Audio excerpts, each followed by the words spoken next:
আসসালামু আলাইকুম ভিউয়ার্স, আপনারা সবাই ভালো আছেন। আজকে আমরা জানবো সিঁড়ির ঢাল সম্বন্ধে। অর্থাৎ আমরা বিল্ডিং বাড়ি, অফিস আদালত থেকে শুরু করে যে ধরনের স্ট্রাকচারগুলো করে থাকি বা অ্যাপার্টমেন্টের বিল্ডিংগুলো করে থাকি, সেইগুলো কিন্তু এই সিঁড়ি অবস্থিত। অর্থাৎ সিঁড়ি আপনাকে রাখতেই হবে। এই সিঁড়িটা কি জিনিস? সিঁড়িটা হচ্ছে যে আপনার বিল্ডিংয়ের একতলা থেকে অন্য তলা যাতায়াতের জন্য, অথবা আপনার এক ফ্লোর থেকে অন্য ফ্লোর যাওয়ার জন্য সহজভাবে যে কাঠামো নির্মাণ করা হয় সেটি হচ্ছে আপনার সিঁড়ি। আমরা জানি এই সিঁড়ির ঢাল কতটুকু হওয়া দরকার। এখন এই ক্ষেত্রে আমরা যে সিঁড়িগুলো করে থাকি, এই সিঁড়ির ঢালগুলো কি আমাদের সাথে কি মেলে না কম বেশি হয়, আমরা সেই সম্বন্ধে জানবো। আমরা জানি সিঁড়ির ঢাল 25 ডিগ্রি থেকে 45 ডিগ্রি, অর্থাৎ এই 25 থেকে 45 ডিগ্রির ভিতরে কিন্তু এই সিঁড়ির ঢাল দিতে হয়। এর নিচেও দেওয়া যাবে না, আবার উপরে দেওয়া যাবে না। যদি এর নিচে দেই তাহলে কি হবে, এই সিঁড়িটা আমরা যখন একটা তলা থেকে অন্য তলা যাব তখন কিন্তু অনেক সময় লাগবে, এবং এই ট্রেড এবং রাইজগুলো যে আছে এগুলো আরও বেশি হবে।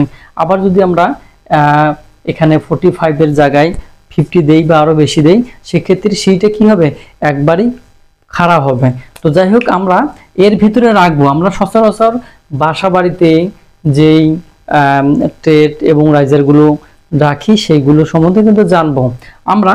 এইটা হচ্ছে আমাদের কি রাইজার। রাইজার রাইজার আমরা সাধারণত কত রাখি? 6 ইঞ্চি। 6 ইঞ্চি। আর এই 6 ইঞ্চিটাকে আমরা যদি 150ও ধরতে পারি, 150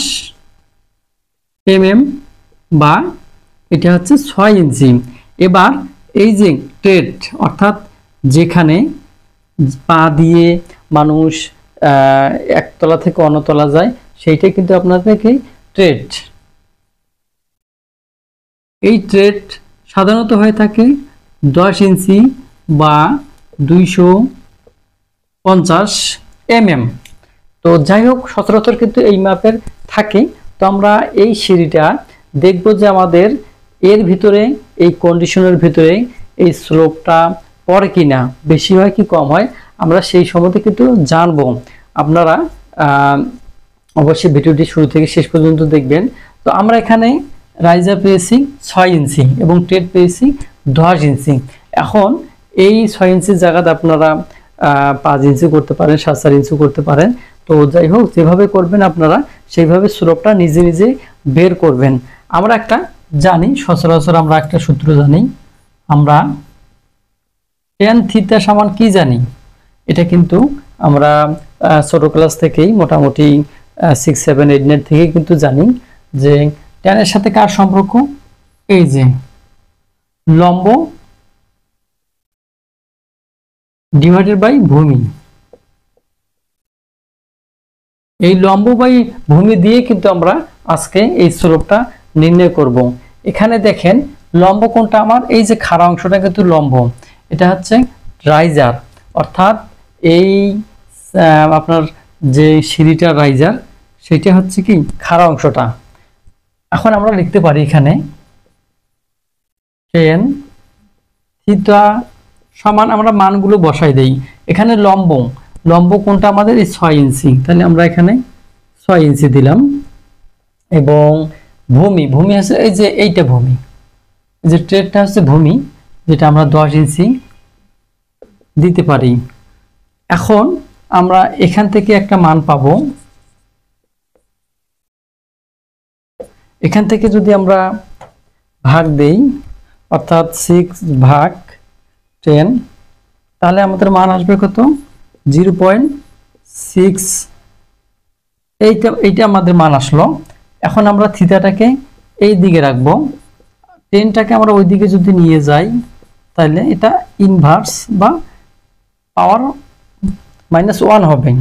এখন এইটার সাথে এটা কি গুণন হবে 6।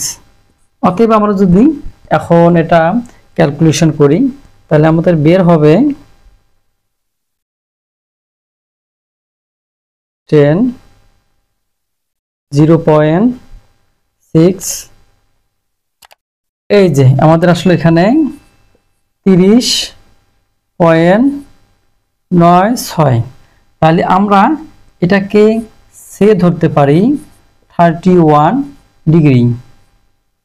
এই যে আমরা কিন্তু 31 ডিগ্রি এই সিঁড়িটা পেলাম, তাহলে আমাদের এর ভিতরে মানটা আছে অবশ্যই 31, অর্থাৎ আমাদের এই সিঁড়ির ঢালটা ঠিক আছে।